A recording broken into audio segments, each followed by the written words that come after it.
Universities में असांखे motivational speakers नज़र अचनि था। असांखे हर हंधि के कंपनी में वञूं था, किथे वञूं था, मोटिवेशनल स्पीकर जी हिकु अलॻि जाइ आहे। छा असांखे ख़बर आहे त मोटिवेशनल स्पीकर जी अहमियत छा आहे? प्लीज़। तमामु सुठो सुवाल ऐं तव्हांजा इंट्रोस ॾाढा कम जा आहिनि। ज़िंदगी में सभ खां अहम शइ इंसान आहे ऐं वॾे में वॾो जेको इंसान भलो कमु करे सघे थो, ज़िंदगी खे माना ॾेई सघे थो, उहो इंसान जी बहितरी लाइ। जी हाणे तव्हां जेको हींअर सवाल कयो आहे उहो अॼु जो सभ खां वॾो मर्ज़ आहे। छो आहे हुनजो जवाबु ॿुधो। कम इल्मी जे करे असां वटि एनालिटिकल माइंड न आहे। पहिरीं त असां वटि तालीम में शऊर नथो ॾिनो वञे। हिकिड़ी सतह क़िस्म जी आहे, पैसा कमायो, ऑफिसर थियो, लुटियो फुरियो।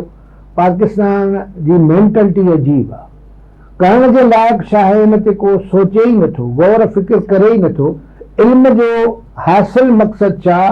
पैसा कमाइण, उहिदो वठणु न, बिना न। जीअं मूं अर्ज़ु कयो त इल्म जो हासिल आहे उहो शऊर जेको मज़लूम इंसाननि, महकूब इंसाननि जे कमु अचे। त हिकिड़ो चाइनी नंढड़ो जुमिलो आहे त ऐं इंसान तोखे इल्मु इन करे मिलियो आहे त पाण खां बदनसीब महरूम भाउ जी मदद करे उनखे सुखियो सताबो कर, न के लूड़ लूड़ करे जेको असांजो रिवाज आहे अॼुकल्ह।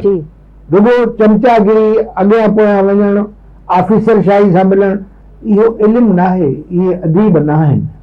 जी त मूंखे को वॾो फ़ाइदो मिले, के पैसा मिलनि, को उहिदो मिले, त ही मां जीअं चयो त हिन मुआशिरे जो हिकिड़ो ई लफ़्ज़ आहे, उहा आहे अविद्या, यानी ग़लति इल्म जो इस्तेमालु। इल्मु तव्हांखे ॾिनो वियो आहे कंहिंजे हालत खे बहितर करण खां, कंहिंजे मज़लूम सां गॾु बीहण खां, हक़ ऐं सच लाइ वेहण लाइ। ही इल्मु आहे, न के पंहिंजे पाण खे संवारण खां ग़लति तरीक़ा इस्तेमालु करे मथे खणणु।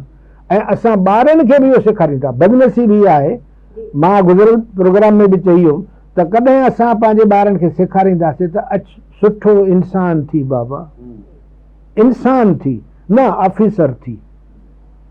छो? अहिड़े हंधि पोस्टिंग कर जिते पैसा मिलनि।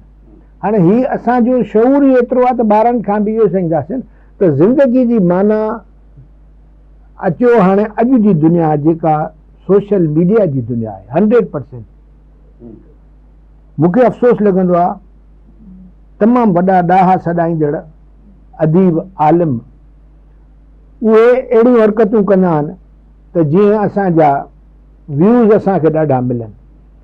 हाणे ही आहे छा? पंहिंजे वजूद में ॾिसो त ही ॿुधाए थो त तव्हां केतिरी हैसियत जा मालिक आहियो। असली तव्हांजी हैसियत छा आहे? फेसबुक छा थींदो आहे? हाणे फेसबुक अचण खां पोइ हर माण्हू अदाकार आहे। फेसबुक खे मां डिफाइन कंदो आहियां त मुफ़्त में तव्हांखे शोहरत मिले, माण्हुनि सां कॉन्टेक्ट थिए, घर वेठे तव्हां सभु कुझु कयो वेठा, ऐं उनखे वरी अञा ज़ीनत ते खणी वञण खां हिकिड़ो उन में चिट साल पैदा करण खां टिक टाक अची वई आहे। त असां टिक टाक ठाहियूं, जंहिंखे ॾिसो टिक टाक ठाहे। ही तमामु सतही शोहरत आहे। जॾहिं तने टिक टाक ठाहिण महिल केतिरियूं गाॾियूं ॿुॾियूं हुयूं, हुन लाइ छोकिरा केतिरा मरी विया आहिनि। केतिरा माण्हू भई मां मींहं में ठारायां थो, समुंड ते बि ठाहियां थो, किरी थो पए। ही रोज़ जी आहे। त छा इहो मक़सदु आहे ज़िंदगी जो? ई सख़्ती शोहरत मां छा फ़ाइदो? कहिड़े कम जी आहे? त मां मिलियंस में मुंहिंजा व्यूज़ ईंदा आहिनि, कहिड़े कम जा? उहे माण्हू ॾिसो पर पुठि तव्हांखे छा था चवनि। त असां में शऊर जी कमी आहे। ऐं शऊर वरी अॻिते मां हलां, ॿियो स्टेप आहे एनालिटिकल माइंड। सही। विवेक, याने सच ऐं कूड़, हक़ ऐं नाहक़, इन जी तमीज़ असां वटि न आहे। जेसि ताईं असांजो शऊर एनालिटिकली नथो ॾिसे त जेको हे मां अमल कयां थो उन मां आलिम इंसानियत खे कहिड़ो फ़ाइदो? मां हिनखे चिटो थो कयां, इहो न त मूंखे कहिड़ो फ़ाइदो आहे, मुंहिंजो नालो वॾो थी वेंदो, मुंहिंजा जिते किथे फ़ोटू अची वेंदा। इहा अविद्या आहे। माण्हू जी हैसियत छा आहे? सुभाणे न हूंदो।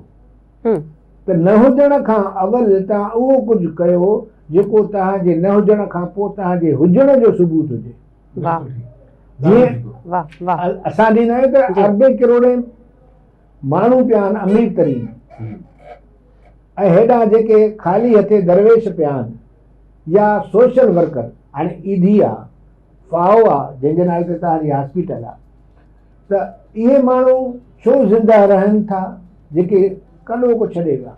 भगत कंवर आहे, जी त अहिड़ा नाला जिनखे इंसानियत लाइ जिन कमु कयो। ॾिसो त असां पंहिंजे वजूद में ज़रूरी न आहे त मां बि ईदी साहिब थी वञा, न, मुंहिंजो कमु आहे कलम किताब, उन सां पंहिंजे बिगड़ियल बदनसीब क़ौम जो नसीब संवारियां, न कि पंहिंजो नसीब संवारियां।